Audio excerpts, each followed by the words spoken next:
Hello YouTube. Now, as you guys are well aware, I've had my bad luck with some 8800 GTs lately, and there's still one in this particular computer, but it gets hot. The problem with the 8800 GTs that I've been having, at least with the EVGA ones, is that they have a solder problem. If you remember with the Xbox 360s,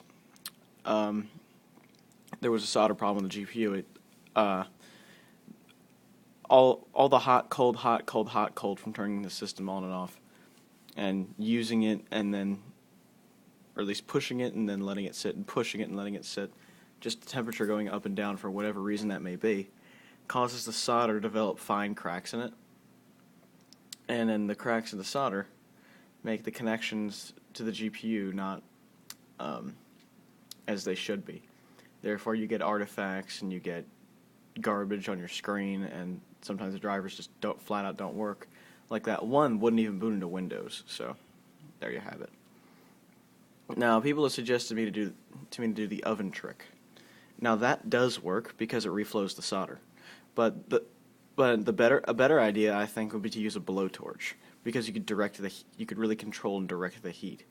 But I don't have a blowtorch and I don't feel like buying one, so I just decided to buy a new graphics card.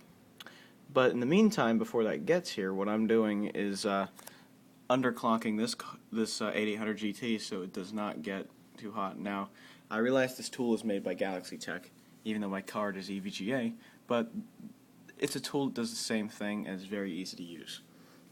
Now, this is what I've done. I've downclocked the GPU to 550 rather than 650. The shader clock from... wow. I forget how high. It was much higher than this, but I took it down to 1375, and the memory clock from 950 to 750.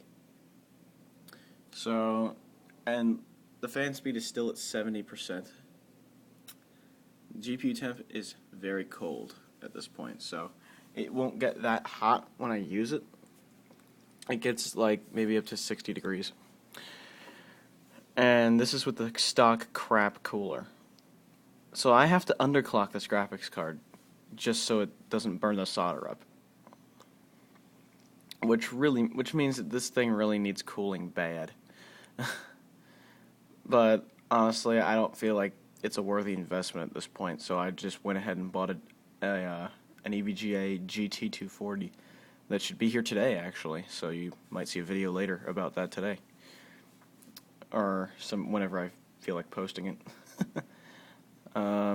Other than that, that's my solution to keeping this graphics card alive.